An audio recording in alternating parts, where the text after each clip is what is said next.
राधे राधे। मैं आप लोगों को अपने चैनल LDS क्लासेस पर स्वागत करती हूँ। सो दोस्तों, आज मैं आप लोगों को सर्वोच्च न्यायालय, उच्चतम न्यायालय जिसे हम सुप्रीम कोर्ट कहते हैं, इसके बारे में बताएंगे। इसका उल्लेख हमारे संविधान के भाग 5 और अनुच्छेद 124 से लेकर 147 तक इसका उल्लेख किया गया है। सर्वोच्च न्यायालय के संगठन, अधिकार क्षेत्र एवं शक्ति आदि का वर्णन इसी अनुच्छेद 124 में है। अनुच्छेद 124 में सर्वोच्च न्यायालय के गठन की चर्चा की गई, मतलब कि हमारे अनुच्छेद 124 में सुप्रीम कोर्ट के गठन की चर्चा की गई है।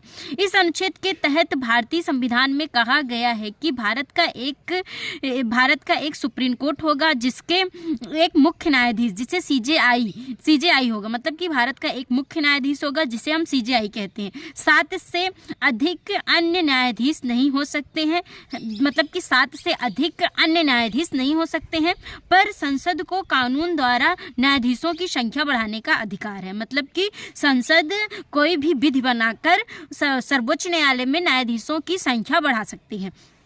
मूल संविधान में 7 न्यायाधीश और एक मुख्य न्यायाधीश थे, और वर्तमान संविधान में 33 न्यायाधीश और एक मुख्य न्यायाधीश जिसे हम CJI कहते हैं।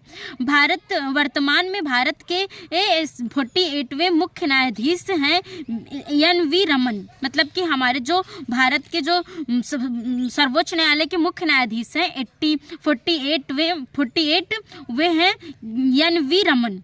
सुप्रीम कोर्ट में जजों की नियुक्ति राष्ट्रपति करते हैं, मतलब कि जो सुप्रीम कोर्ट में जो जज होते हैं उनकी नियुक्ति राष्ट्रपति। जजों की नियुक्ति करते समय राष्ट्रपति मुख्य न्यायाधीश CJI से सलाह लेते हैं, मतलब कि जो राष्ट्रपति होते हैं जब न्यायाधीशों की नियुक्ति करने लगते हैं तो जो वहाँ के मुख्य न्यायाधीश CJI होते हैं उनकी सलाह लेते हैं। मुख्य न्यायाधीश CJI की नियुक्ति के समय राष्ट्रपति कोलेजियम की सहायता लेते हैं, मतलब कि जब मुख्य न्यायाधीश की नियुक्ति होने लगती है तो वह कोलेजियम की सहायता लेते हैं। मतलब कि कोलेजियम क्या होता है? सुप्रीम कोर्ट के 5 सीनियर जजों को कोलेजियम कहा जाता है, मतलब कि जो सुप्रीम कोर्ट के 5 सीनियर जज होते हैं उन्हें कोलेजियम कहा जाता है। कार्यकाल, संविधान ने सुप्रीम कोर्ट के न्यायाधीशों का कार्यकाल तय नहीं किया है, मतलब कि जो संविधान है वह सुप्रीम कोर्ट के जो न्यायाधीश होते हैं उनके कार्यकाल का कोई भी मतलब कि उल्लिखित नहीं किया गया हमारे संविधान में। हालांकि इस संबंध में 3 प्रावधान हैं। पहला प्रावधान है वह 65 वर्ष की आयु तक पदासीन रह सकता है, मतलब कि वह 65 वर्ष तक अपने पद पर कार्यरत रह सकता है। इसके मामले में किसी प्रश्न के उठने पर संसद द्वारा स्थापित संस्था इसका निर्धारण करेगी, मतलब कि किसी भी मतलब कि वह 65 साल तक अपने पद पर कार्य करेगा। अगर इसके मामले में कोई भी प्रश्न उठता है तो इसका समाधान जो है संसद द्वारा स्थापित संस्था इसका निर्धारण करेगी। वह राष्ट्रपति को लिखित त्यागपत्र देकर अपना पद त्याग सकता है, मतलब कि जब मुख्य न्यायाधीश या न्यायाधीश को अपना पद त्यागना है तो वह राष्ट्रपति को लिखित त्यागपत्र देकर अपने पद से हट सकते हैं।